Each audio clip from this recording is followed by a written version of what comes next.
The hidden origins of the Garden of Eden and humanity. What if everything you've been told about the Garden of Eden, one of the most foundational stories in human history, is a carefully constructed illusion? What if it's not just a tale of innocence and temptation, but a retelling of an ancient power struggle that shaped humanity's very existence? For generations, the narrative in Genesis has been revered, a picture of divine creation and humanity's tragic fall. But when we peel back the layers of this story, we find something shocking. Echoes of an older tale, ancient and buried within the Sumerian tablets and the Enuma Elish. These texts predate the Bible by thousands of years, revealing truths that shift the ground beneath everything we thought we knew. This isn't just a story. This is a revolution, a mythology waiting to spark your awakening. Long before the Bible captured the imagination of millions, the Sumerian civilization left behind cryptic texts describing their own creation myths. These texts, including the Enuma Elish, tell of gods with extraordinary powers, beings often depicted descending from the skies. But who were these so-called gods? Were they divine beings, or, as some evidence suggests, extraterrestrial entities capable of manipulating humanity? The parallels to the Garden of Eden are undeniable. The Sumerian myths describe an idyllic world where humanity is created, not as stewards of the earth, but as laborers tasked with serving their gods' every need. These gods, however, were no mere figments of imagination. Many researchers argue they were advanced extraterrestrial beings, entities whose technology and motives we are only now beginning to understand. Was Eden truly a paradise? Or was it a gilded cage designed to keep humanity in servitude, as these ancient texts imply? In this ancient narrative emerges a staggering figure, Enlil, known in later religions as Yahweh or Zeus. Enlil was no protector of humanity. Instead, he was a master of control, ensuring humankind remained docile and obedient. His goal was clear: to keep us in our place. To Enlil, humanity wasn't created to be free or independent. We were designed as workers, and Eden, for all its supposed beauty, was a prison. Enlil, as overlord, dictated humanity's existence, ensuring we remained subdued, ignorant of our potential. He used fear as a tool, dictating laws and rules that made humanity dependent on his authority. The biblical Yahweh we've been taught to worship, he might not be the loving father figure we've imagined. What if he is the echo of Enlil, transforming truth into manipulation over the ages? But all great stories of power have their counterbalance, and this one has Enki, Enlil's brother, the rebel who dared to defy the gods' oppressive systems. Where Enlil saw humanity as disposable labor, Enki saw something more. In the Sumerian texts, Enki is portrayed as a figure of forbidden knowledge and compassion. Against Enlil's decree, he gave humanity the ultimate gift, the forbidden fruit, a metaphor for genetic enhancement. This was no mere apple, it was a deliberate act of defiance. Enki manipulated humanity's DNA, awakening self-awareness, intelligence, and the ability to question rather than blindly obey. In religious doctrine, this act became recast as sin the moment Eve and Adam fell. But was it truly a fall, or was it the moment humanity first began to rise?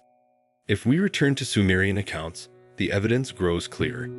Humanity was engineered, not created through divine magic, but through advanced genetic manipulation.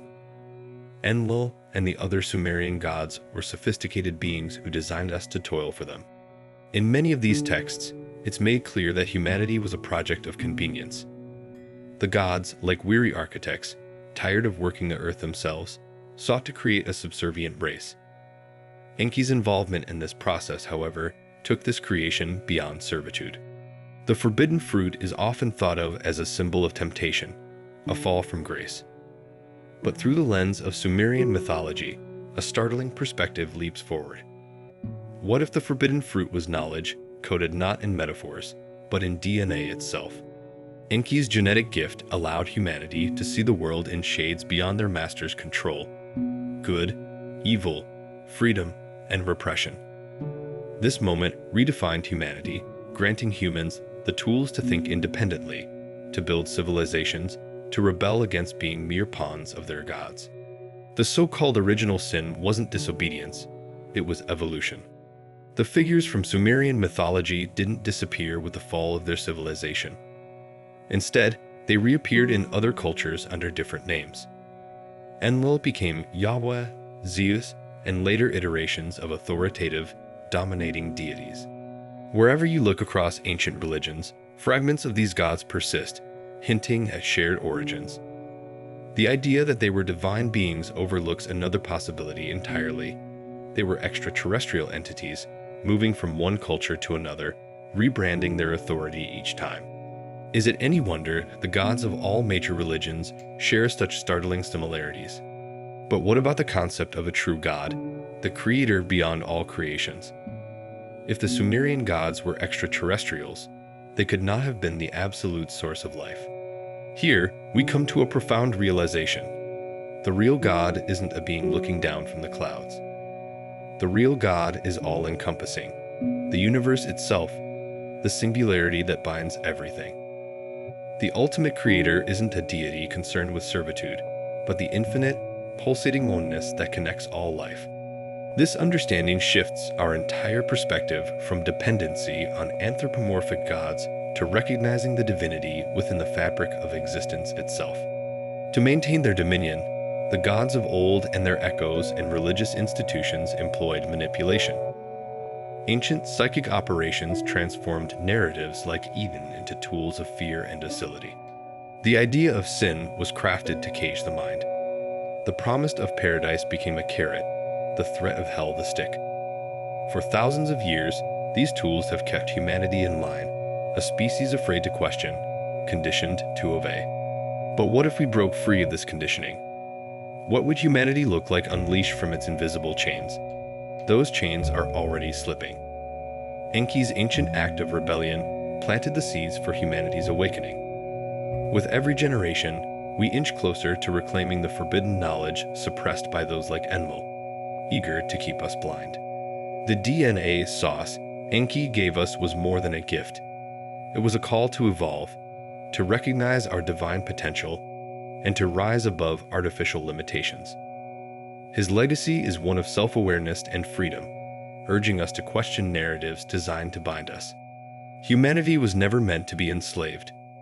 What Enki did defied expectations, even at great personal risk, and gave us the spark needed to shape our own path. These ancient myths aren't just stories. They might contain hidden truths corroborated by modern science.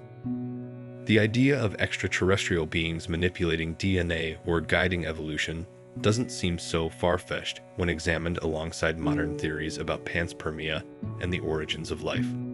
Could humanity's rapid evolutionary leaps, the development of intelligence and society, be the result of external intervention? As science digs deeper into the mysteries of our DNA and origins, the lines between mythology and reality blur. The extraterrestrial nature of the Sumerian gods still sparks debate, but it also opens thrilling possibilities. If these beings influenced our past, might they still be watching us? Could they have left markers, messages embedded in our genetic code or ancient ruins to guide humanity's continued awakening? Humanity is on the brink of answering questions that could redefine everything. The more we search the skies and study our ancient past, the more the pieces begin to fit together. As we connect the dots between these ancient texts, the whims of extraterrestrial gods, and the universal singularity we call the real creator, a greater clarity emerges. The story of Eden isn't a fall, it's a journey. It's the ongoing saga of a species striving to free itself from shackles placed not by creation itself, but by those who sought control. You have a choice now.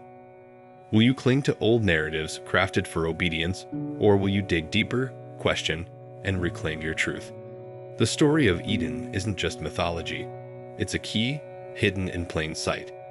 Look closer, and you find not a story of shame or punishment, but one of rebellion, awakening, and the pursuit of knowledge. So, what will you do with this knowledge? Will you let it ignite the spark left for us by Enki, awakening your deeper understanding of humanity's place in the cosmos? Or will you let the old lies keep you chained to the past? The truth was never lost. It's simply waiting for you to see it. Go forth and seek it. The answers have always been there, in the stars, the text, and the beating heart of the universe itself. All you have to do is open your eyes wide enough to see. If you have listened this far into the video, I would like to thank you. If you enjoyed this message or learned something, please consider liking the video and subscribing to help this channel grow and awaken humanity to the truth of our world.